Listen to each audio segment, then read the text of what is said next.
నమస్తే, welcome to prince TV.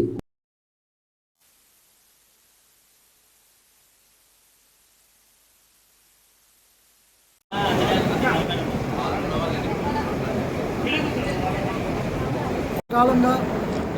మాదిగలకు అన్యాయం చేస్తున్నటువంటి ద్రోహులు Krishna Madiga, Telugu Desam party, BJP party ఎలక్షన్లు వచ్చినప్పుడు మాత్రమే వర్గీకరణ అనే పేరుతో ఉభయ రాష్ట్రాల్లో ఉన్నటువంటి 1 కోటి మందికి పైగా ఉన్నటువంటి మాదిగల్ని అన్యాయం చేస్తున్నటువంటి కృష్ణమాదిగ మతతత్వ పార్టీ మతాలకు అతీతంగా మతాలు చిచ్చు పెడుతూ ఒక క్రిస్టియన్స్ మీద కానీ ముస్లిమ్స్ మీద కానీ అత్యంత దారుణంగా హత్యలు కుట్రలు పన్నుతున్నటువంటి మతతత్వ పార్టీలకు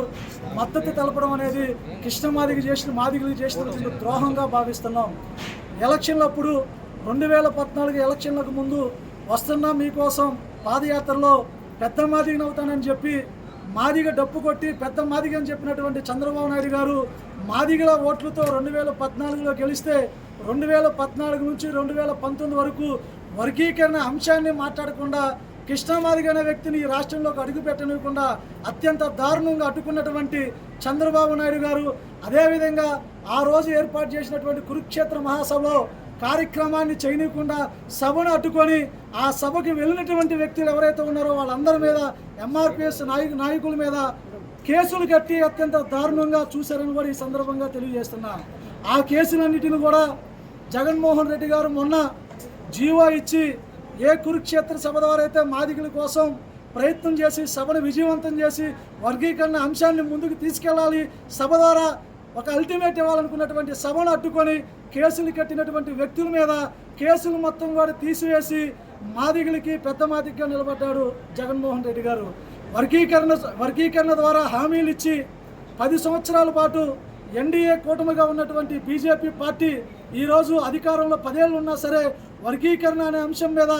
మాట ఇచ్చి మాట తప్పి మళ్ళీ ఎలక్షన్లలో 10 ఏళ్ళు చేయనటువంటి వర్గీకరణ అంశాన్ని ఎలక్షన్లో మళ్ళీ వర్గీకరణ చేస్తానని ఈరోజు మళ్ళీ మాదిగలకి హామీ ఇస్తూ బహిరంగంగా వర్గీకరణ చేస్తానని చెప్పి మాటిస్తున్నటువంటి ఎన్డీఏ కూటమిలో ఉన్నటువంటి పార్టీలన్నీ మాదిగల్ని మోసం చేస్తున్నాయి. నిజంగా చిత్తశుద్ధి ఉన్నట్టయితే ఎన్డీఏ కూటమిలో ఉన్నటువంటి బీజేపీ పార్టీ కేంద్రంలో 1/3 మెజార్టీకి ఎక్కువ ఉన్నటువంటి ఎంపీలు ఉన్నటువంటి బీజేపీకి పార్లమెంట్లో చట్టం చేయటం పెద్ద మ్యాటర్ కాదు. ఆ పార్లమెంట్లో చట్టం చేయకుండా ఎలక్షన్లకి మాదిగల ఓట్లను చూపించుకుంటూ ఈరోజు సుప్రీంకోర్టులో కేసు ఉంది. సుప్రీంకోర్టు తీర్పిస్తే వర్గీకరణ నెపంతో వెళ్తూ మళ్ళీ మాదిగల్ని వర్గీకరణ పేరుతో మోసం చేయడానికి ఎన్డీఏ కూటమితో వస్తున్నటువంటి పార్టీలకి తగిన బుద్ధి చెప్పడానికి మాదిగలు సిద్ధంగా ఉన్నాం. ఈ రాష్ట్రంలో తెలంగాణలో ఏ విధంగా అయితే పార్టీ పెట్టి నో బీఆర్ఎస్ నో కాంగ్రెస్ అని చెప్పి బీజేపీ మతతత్వ పార్టీకి మద్దతు తెలిపి ఈరోజు 3 ఎంపీ సీట్లలో కూడా మాదిగలకి అన్యాయం జరుగుతుంటే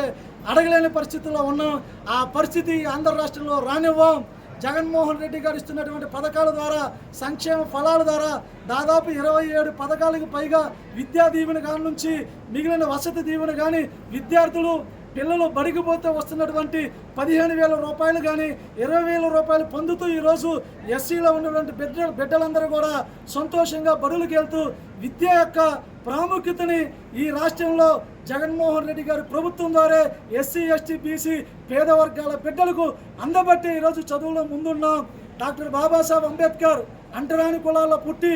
అక్షరం అనే ఒక ఆయుధంతో ఈ దేశ చరిత్రను మార్చిన చరిత్ర అందరికీ తెలుసు. అదే అక్షరాన్ని ఈరోజు పేద బడుగు బలహీన వర్గాల్లో ఉన్నటువంటి బిడ్డలకు కార్పొరేట్ స్కూల్ కంటే కూడా ప్రభుత్వ బడులకు అత్యధికంగా నాణ్యమైన విద్యతో పాటు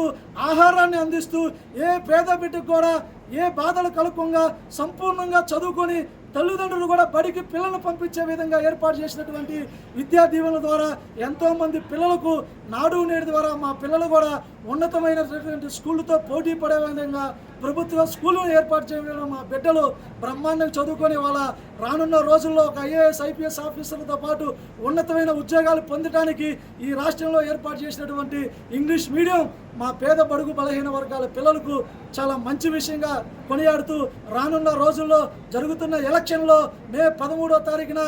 ఎస్సీ ఎస్టీ బీసీ పేద వర్గాలందరూ కూడా జగన్ గారి వెంటే ఉన్నాం. ఆయన ఓటేసి గెలిపించుకొని మళ్ళీ పథకాలని కంటిన్యూ చేయించుకొని మా యొక్క గుండెల్లో వెలుగు నింపడం కోసం ఈ పథకాల ద్వారా ఈ రాష్ట్రంలో ఉన్నటువంటి జగన్మోహన్ రెడ్డి ప్రభుత్వాన్ని గెలిపించుకుంటాము. ఈ రాష్ట్రంలో ఉన్నటువంటి 175 మంది ఎమ్మెల్యేలకి ఈ పేద వర్గాలకు చెందిన ప్రతి బిడ్డ ఓటు వేసి జగన్ గారిని ముఖ్యమంత్రి చేయాలని పిలుపునిస్తుంది.